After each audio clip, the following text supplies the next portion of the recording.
My name is Cassie. I am 23 years old. I graduated as a qualified nurse this year and was given my first position as a home nurse. My patient was an English gentleman in his early 80s who suffered from Alzheimer's. In the first meeting, the patient was given his record, and from it I could see that he was a convert to the religion of Islam, therefore he was a Muslim.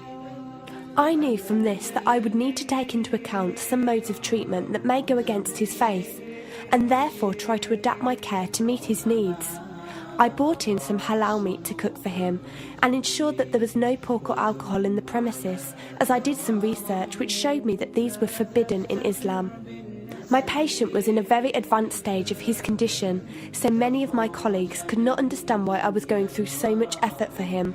But I understood that a person who commits to a faith deserves that commitment to be respected, even if they are not in a position to understand. Anyway, after a few weeks with my patient, I began to notice some patterns of movement. At first, I thought it was some copied motions he'd seen someone doing, but I saw him repeat the movement at particular times, morning, afternoon, evening. The movements were to raise his hands, bow, and then put his head to the ground. I could not understand it. He was also repeating sentences in another language. I couldn't figure out what language it was as his speech was slurred, but I know the same verses were repeated daily. Also, there was something strange. He didn't allow me to feed him with my left hand. Somehow I knew this link to his religion, but didn't know how. One of my colleagues told me about Pal Talk as a place for debates and discussions. As I did not know any Muslims except for my patient, I thought it would be good to speak to someone live and ask questions. I went on the Islam section and entered the room True Message. Here I asked questions regarding the repeated movements and was told that these were the actions of prayer. I did not really believe it until someone posted a link on the Islamic prayer on YouTube. I was shocked. A man who has lost all memory of his children, of his occupation, and could barely eat and drink, was able to remember not only actions of prayer, but verses that were in another language. This was nothing short of incredible, and I knew that this man was devout in his faith, which made me want to learn more in order to care for him the best I could. I came into the Pal Talk room as often as I could, and was given a link to read the translation of the Quran and listen to it. The chapter of the bee gave me chills, and I repeated it several times a day. I saved a recording of the Quran on my iPod and gave it to my patient to listen to. He was smiling and crying, and in reading the translation I could see why. I applied what I gained from Pal Talk to care for my patient, but gradually found myself coming to the room to find answers for myself. I never really took the time to look at my life. I never knew my father. My mother died when I was 3. Me and my brother were raised by our grandparents who died 4 years ago, so now it's just the two of us. But despite all this loss, I always thought I was happy, content. It was only after spending time with my patient that I felt like I was missing something. I was missing that sense of peace and tranquility my patient, even through suffering, felt. I wanted that sense of belonging and a part of something that he felt, even with no one around him.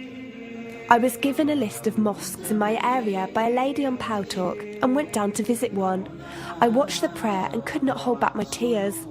I felt drawn to the mosque every day, and the imam and his wife would give me books and tapes to welcome any questions I had. Every question I asked at the mosque and on Pal Talk was answered with such clarity and depth that could do nothing but accept them. I have never practiced a faith, but always believed that there was a God. I just did not know how to worship him. One evening I came onto Pal Talk, and one of the speakers on the mic addressed me. He asked me if I have any questions. I said no. He asked if I was happy with the answers I was given. I said yes. He then asked what was stopping me accepting Islam. I could not answer. I went to the mosque to watch the dawn prayer. The imam asked me the same question. I could not answer. I then went to tend to my patient. I was feeding him, and as I looked into his eyes, I just realised he was brought to me for a reason, and the only thing stopping me from accepting was fear. Not fear in the sense of something bad, but fear of accepting something good and thinking that I was not worthy like this man. That afternoon I went to the mosque and asked the imam if I could say my declaration of faith, the Shahada. There is no God except Allah. Muhammad is Allah's messenger. He helped me through it and guided me through what I needed to do next. I cannot explain the feeling I felt when I said it. It was like someone woke me up from sleep and sees everything more clearly. The feeling was overwhelming joy, clarity, and most of all, peace. The first person I told was not my brother, but my patient. I went to him, and before I even opened my mouth, he cried and smiled at me. I broke down in front of him. I owed him so much. I came home and logged onto Paltalk and repeated the Shahada for the room. They all helped me so much, and even though I had never seen a single one of them, they felt closer to me than my own brother. I did eventually call my brother to tell him, and although he wasn't happy, he supported me and said he would be there. I couldn't ask for any more. After my first week as a Muslim, my patient passed away in his sleep while I was caring for him. Inna lillahi wa inna ilaihi raji'un. He died a peaceful death, and I was the only person with him. He was like the father I never had, and he was my doorway to Islam. From the day of my Shahada to this very day, and for every day for as long as I live, I will pray that Allah shows mercy on him and grant him every good deed I perform in the tenfold. I loved him for the sake of Allah, and I pray each night to become an atom's weight of the Muslim he was. Islam is a religion with an open door. It is there for those who want to enter it. Verily, Allah is the most merciful, most kind.